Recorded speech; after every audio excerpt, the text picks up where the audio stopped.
All right. What's up, everybody? This is your boy Jay coming at you live once again. Today, what's today? Wednesday evening here in New York City, and continuing with part three of "Who Moved My Cheese" by Dr. Spencer Johnson.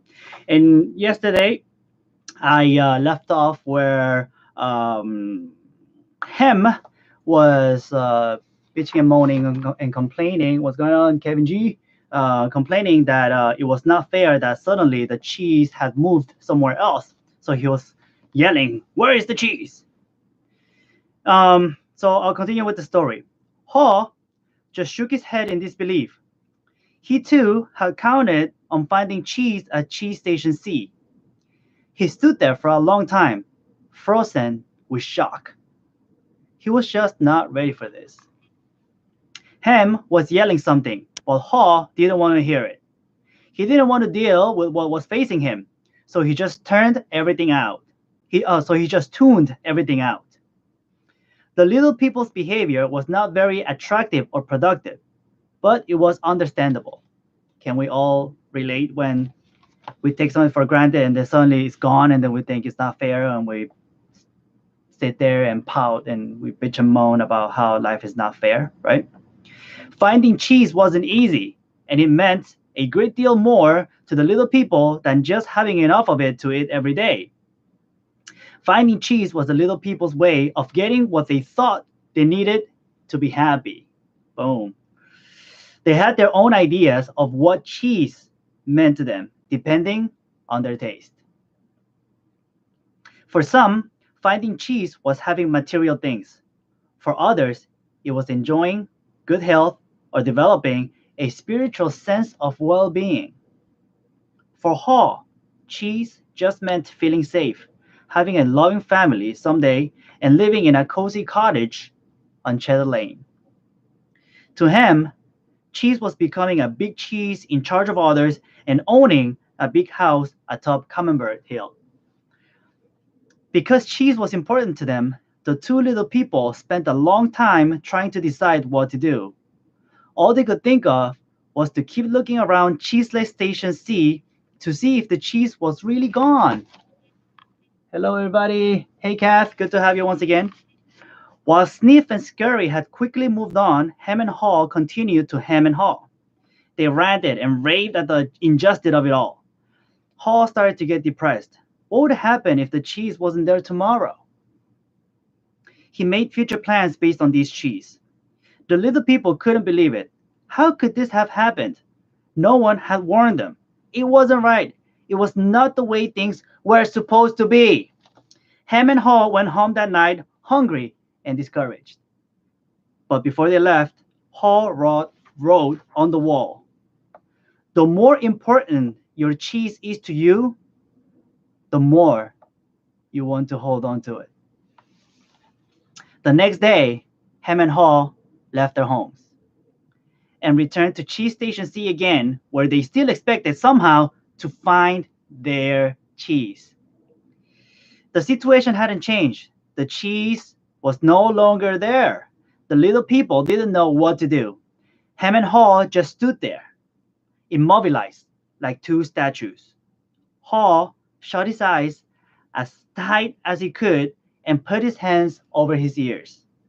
He just wanted to block everything out. He didn't want to know the cheese supply had gradually been getting smaller. He believed it had been moved all of a sudden. Ham analyzed the situation over and over, and eventually his complicated brain, with its huge belief system, took hold. "Why did they do this to me?" he demanded. "What's really going on here?" Oh my God, how many times have we done things like this? How many times have we like gone into like the gutter of like the darkness of our thoughts and like think that that other situations, other circumstances, other people were doing things to us. Well, at the end of the day, it was us who weren't watchful enough. It was us who weren't aware enough of the changes that were going on, right? He demanded, "What's really going on here?" Finally, Hall opened his eyes. He looked around and said, "By the way, Where are Sniff and Scurry? Do you think they know something we don't? Ham scoffed. What would they know? Ham continued, they're just mice. They just respond to what happens. We're little people. We're smarter than mice.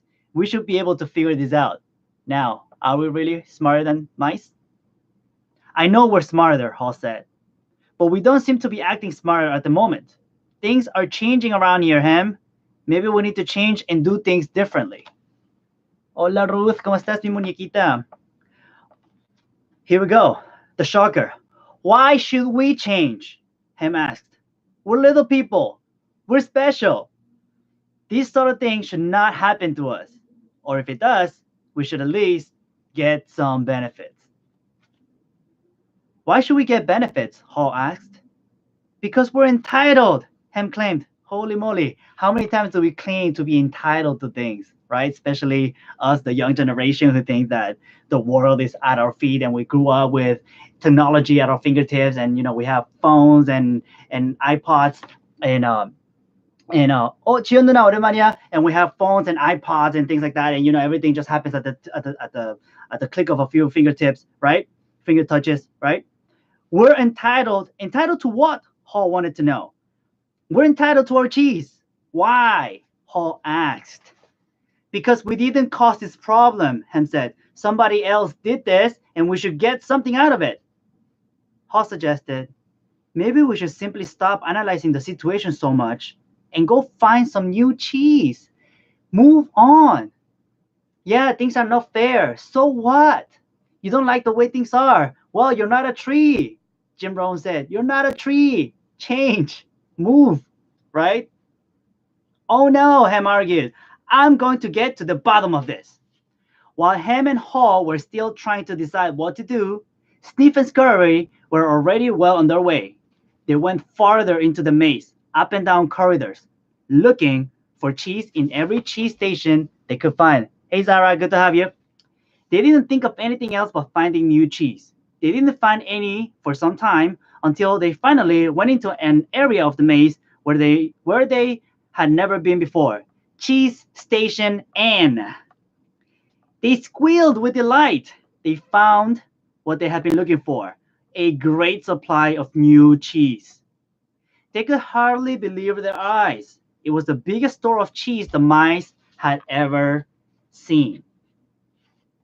And guys, today I'm just really flabbergasted by how such a simple story, how such an innocent story can give us so many insights as to how we deal with the world, with a world that's quickly changing right before our eyes.